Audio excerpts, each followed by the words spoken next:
All right. Um, the topic, science and faith. And tonight we're going to be starting a two-part series on something known as cosmology. But again, just to kind of set the stage for where we are in this series. The big picture, as always, is that we're exploring. Now it looks like it'll be 20 weeks instead of 19. But the relationship between science and faith. And we did a shift about 2 weeks ago, shifting into another section of this series in which we began to look at sort of the current state of some of the sciences. Of course, not all of them, that would take forever, but selected sciences and how these relate to our faith. We began this section about 2 weeks ago with geology and paleontology and this idea of deep time, that the universe is indeed a lot older than we had thought it was for a long time. Last week, we shifted over to Einstein, and we looked at 4 papers that Einstein wrote in what is known as the miracle year of 1905, and how these papers laid the foundations for the postmodern world that we are part of today. The modern world really being the Newtonian kind of world, the postmodern world being kind of post-Einstein. Last week, what we looked at in more detail, though, was Einstein's theories of relativity. First, the specific theory of relativity in 1905, and then the general theory of relativity in 1915, kind of looking at what was about those. And again, the big story behind that was how these theories reshaped how we actually understand the universe. Kind of one worldview kind of came to an end, and a new worldview came about as the result of this work. You may remember that in those theories, we sort of re-understood, redefined our understanding of mass, of energy, of space, and of time. Sort of, in other words, all aspects of reality. Today, we're going to turn to another area of science that also grows out of Einstein's work in relativity. You can see a graph over here, a little chart, a little picture that, but basically this is, they label it as the history of the universe, kind of, beginning with the Big Bang, kind of where we are today, and then there's asked, don't worry about the details of all that. At this point, just the basic idea is that there's a progression since the universe came into being. Now, the origins of the universe and the sciences of astrophysics, astronomy, and cosmology is what's behind this, what we'll be looking at tonight. Cosmology, big fancy word, but it simply is the science that looks at the universe as a whole. Many sciences look at aspects of the universe, but particular dimensions, or this part of the universe or that part of the universe. Cosmology is holistic. It looks at it as a whole. How does the universe come into being? How does it operate? And where do we think that it's heading? And so these are the kinds of questions that cosmologists actually work with. Cosmology involves several sciences, among them astronomy and astrophysics. I think Chris has mentioned before, there are some astronomers that never even look at a telescope. There are other astronomers that's basically what they do. So, both dimensions of this. Now, in terms of the science and faith, there's 2 aspects of contemporary cosmology that we're going to be looking at. We'll look at one tonight, and we'll look at one next week. But for a moment here, we're just going to put them both on the table. The first is the origins of the universe. What today you've probably heard referred to simply as the Big Bang, which is the prevailing theory at this time. It's not the only theory that's out there, but it's the one broadly embraced and sort of represents the state of science. The second is that the universe possibly evidences something called design. And out of that comes a principle known as the Anthropic Principle. And that is what we're going to look at next week. It was simply too much to put on the plate for one night. Now, both of these, the Big Bang and the Anthropic Principle, arise out of Einstein's math. And specifically, they both arise out of his theory of general relativity, which he did in 1915. Now, as mentioned in an earlier lesson we did several weeks ago, pure math or pure mathematics is one of the two legs that modern science stands on. The idea behind this is that through pure math, we can grasp and we can understand the universe using thought alone. It's not empirical. We're not doing any experimentation, simply thought. You may remember Einstein famously did what he called thought experiments. Pure math often leads the way to fundamental new discoveries about the nature of the universe. We saw that earlier in that earlier session. Now, this is one of those instances. The mathematical theory of relativity, turns out, will be the key to opening way for new discoveries in cosmology. So even though that's not what Einstein was primarily going after, it does in fact open this door. Now, Einstein, it turns out, was initially unaware of the implications of his own math. The math is very deep, very complicated, and there are aspects of that that people are still mining today.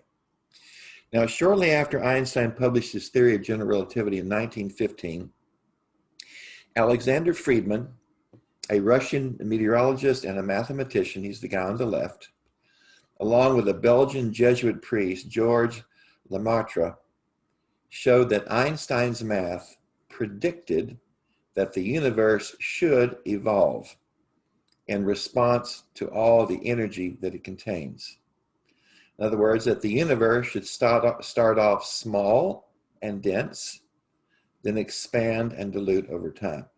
Not only did Einstein not notice this, when he first heard their theories, he was very, very skeptical. But then, of course, later he was won over.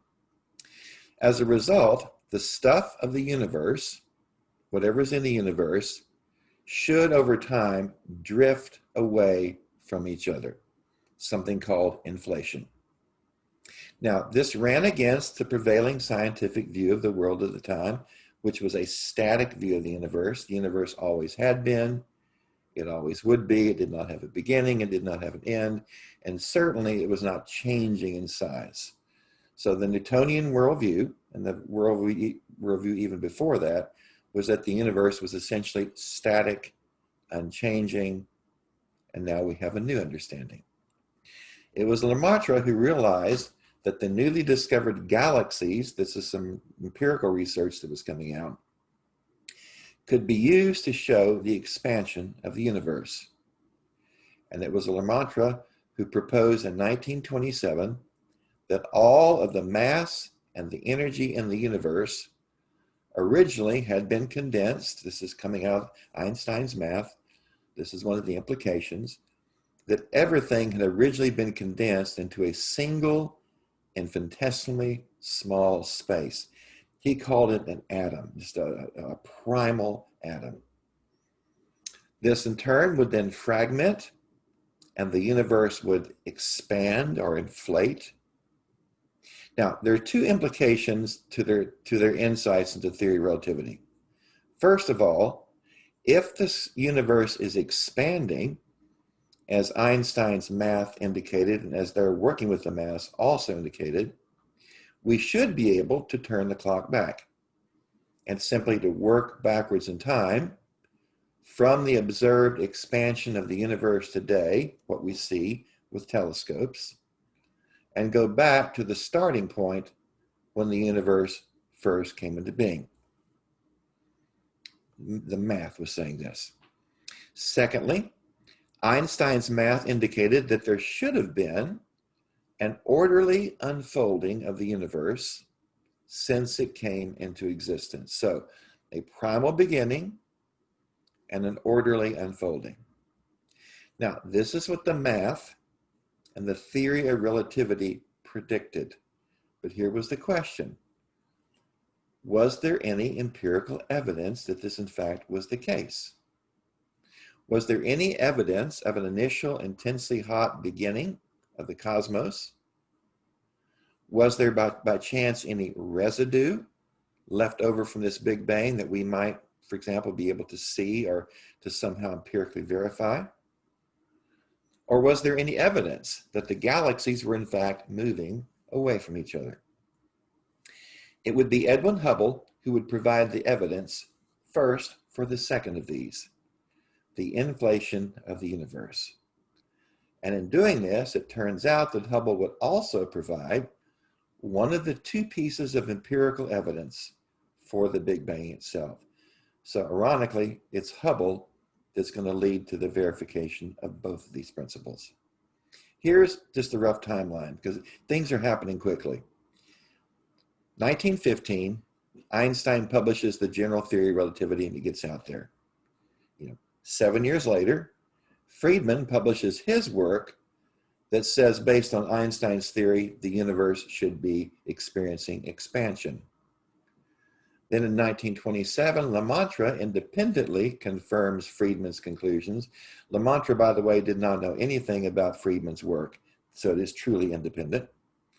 And then 2 years later, in 1929, Hubble will publish the empirical evidence for their theories based on 10 years of work that he had been doing since 1919. Hubble was lucky to have at his beck and call the best telescope in the world, the new 100-inch telescope at Mount Wilson. And he was able to use that to explore a phenomenon called nebula, or fuzzy stars, things that were sort of ill-defined, not sure what those were. That's a good challenge for science. He also used the telescope to look at the universe beyond the visible light spectrum. So he looked into the infrared and into the ultraviolet ends of the spectrum. So it's a broad spectrum kind of analysis. What he discovered was staggering. A couple of things. First of all, that some of the fuzzy stars were not stars at all. They were, in fact, other galaxies. Now, until this point, maybe, not too far distant in the past, we thought that the solar system was the entire universe. Well, we had progressed to the point we realized that we were part of a galaxy, but up to this point, everybody thought that the galaxy was the universe. Now we know there are other galaxies. This discovery made the universe infinitely larger than we thought it was. It's just another one of those great aha moments in science. Secondly, as he looks at something called the red shift, sound, if something is moving towards you, the sound pitch is higher. If it moves away from you, the sound pitch is lower. So, when a train comes, it's like a race car. You get the high pitch, low pitch. Turns out the same thing happens with light. If an object is moving towards you, the light shifts into the blue or into the ultraviolet spectrum. If it's moving away from you, it shifts into the red. So by looking at the spectral analysis of all the galaxies, you could find out what these galaxies were doing. What he discovered is that the galaxies, all of them, are moving away from us. And the light shift indicated they were also moving away from each other. This meant that the universe was expanding. This is empirical evidence that Friedman and Lemaitre were correct. The universe was expanding with everything moving away from everything else. This has several names. It's sometimes called the Hubble Expansion. It can be called the Doppler effect. Oh, that's generally more associated with sound, or the red shift. These are all the same kind of things. Just being able to observe out there, you can actually tell by shift in light the motion of something. Is it going towards you or is it going away from you? Furthermore, if the universe was expanding, as the data now said, so now we got the math and the empirical data both indicating the universe is expanding, and you ran the clock backwards, the universe collapses into an infinitely small, infinitely dense, and infinitely hot singularity, again, just as Lemaitre had proposed. It is this singularity then that explodes in what then later will be termed the Big Bang. Now, if this is true, then there should be some residual or leftover heat or radiation from the Big Bang, because it started out infinitely hot. And even though it's been a large amount of time, billions of years, there should be some evidence. But it would not be until 2003 that the second form of empirical evidence would confirm the idea that the universe began with an immense, incredibly hot explosion. In 2003, the MAP satellite, that's short for the Wilkinson Microwave Anisotropy, hope I said that right, probe, Chris, correct me on that later, mapped the cosmic background radiation of the entire sky left over from the Big Bang. What it indicated, by the way, this is a picture of what they found, indicated that the universe was not only expanding, it also, in fact, was cooling. You can see variations here of heat, and they're sort of universally distributed. In other words, all the data indicated that a single point of creation in the distant past is required for all inflationary models of the universe. We now know that the universe is inflating. There's more than one way of modeling this, but this is required for any of them.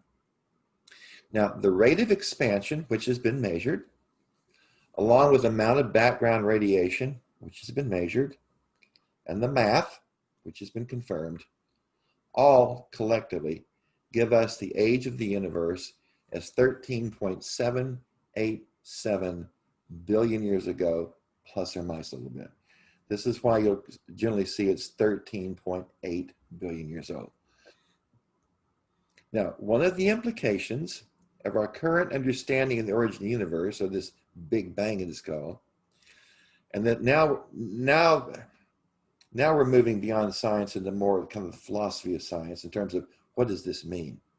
Here's an implication, that the origin of the universe lies outside or beyond the universe itself. Now let's think about that for a second. The origin of the universe lies outside or beyond the universe. Here's the logic. According to the best science we have today, prior to the Big Bang, the universe did not exist. This is part of the theory. Prior to the Big Bang, there is no matter, there is no energy, there is no space, and there is no time. All the constituent factors of the universe do not exist prior to the universe. They all come into being as a result of the Big Bang.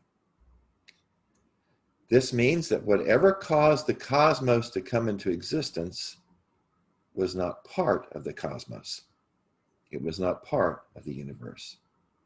This implies that the causative power that lies beyond the universe lies outside the universe or beyond the universe. And again, these are metaphors that come up short, because we honestly don't know what to say about this. The language that traditionally you would use if you were going to talk about this kind of thing would be religious language. You'd say that something is transcendent, or you'd say something is metaphysical, or you'd say that something is supernatural, indicating that it is beyond the physical universe as we know it. Of course, science cannot and will not use this language. It cannot say that something is metaphysical, because metaphysics is ruled out a priori by the philosophy of science. But it can say, and it does say, that the evidence indicates that the universe had a beginning and that the cause lies beyond, outside, whatever metaphor we want to start with, it's not in the universe, it's beyond that. Now, this is contrary to the Newtonian understanding of the universe as internal and self-contained. Remember the clock metaphor. But it is congruent, ironically, with the point made in the creation stories, as well as the traditional Christian teaching, not claiming that science proves any of this, but to say the language of the Bible is, in the beginning God created. And now the scientists is saying us, we have a universe that began, and from what, we don't know. By itself, the idea of the Big Bang, that's now been around for about a century, has resulted in an extremely lively dialogue between contemporary science and faith. Many today, both within the scientific community and the faith community, would argue that the Big Bang is one of the best arguments we have for an origin of the universe that lies outside the universe. And by the way, as a religious community, we would take that a step further and say, as an argument for that the universe owes its existence to something else, and from our tradition, that something else would be God. Now, Einstein, whose theory of relativity set all this in motion, turns out was not oblivious to the fact that it had religious implications. You got to be careful when dealing with Einstein, because Einstein is not religious in the traditional sense that he's like a synagogue going or church going guy and buys all the beliefs of an organized religion. But he was intensely religious. So here's a few quotes by him, just throwing these in as we end tonight. One is, writing a letter to Maurice, "You find it strange that I consider the comprehensibility of the world, that the mind can grasp it, as a miracle or as an eternal mystery. On the face of it, one should expect a chaotic world, which cannot be grasped by the mind in any way. Now, even if the axioms of the theory are proposed by human beings, the success of such a project like physics presupposes a high degree of ordering of the objective world. And this would not or could not be expected a priori. In other words, you would not automatically think that would be the case based on science. That is the miracle, which is constantly reinforced as our knowledge explains." Again, not a believer in traditional or organized religion, but Einstein was in fact a mystic, and he did use God language quite a bit. Again, and he's all over the map with it, but here's a few things that he said. "The more I study science, the more I believe in God." Again, not necessarily the way an organized religion would believe in God, but nevertheless, it's his science that drew him. You find this kind of statement a lot in physics. It's the science that brings them to faith. He also said, "There are people who say there is no God. But what makes me really angry is that they quote me for support of such views." Another well-known quote by Einstein is, "There are the fanatical atheists whose intolerance is the same as that of the religious fanatics, and it springs from the same source. They are creatures who cannot hear the music of the spheres." So his physics led him to a kind of a mystical appreciation for the something, and he would call it God, that seems to lie beyond the physical universe. But there's another development that arises out of Einstein's math and relativity, as well as out of the work of Friedman and Lemaitre. And it's to this that we're going to turn next week to complete our series on cosmology, as we talk about what is known as a fine-tuned universe and something referred to as the Anthropic Principle.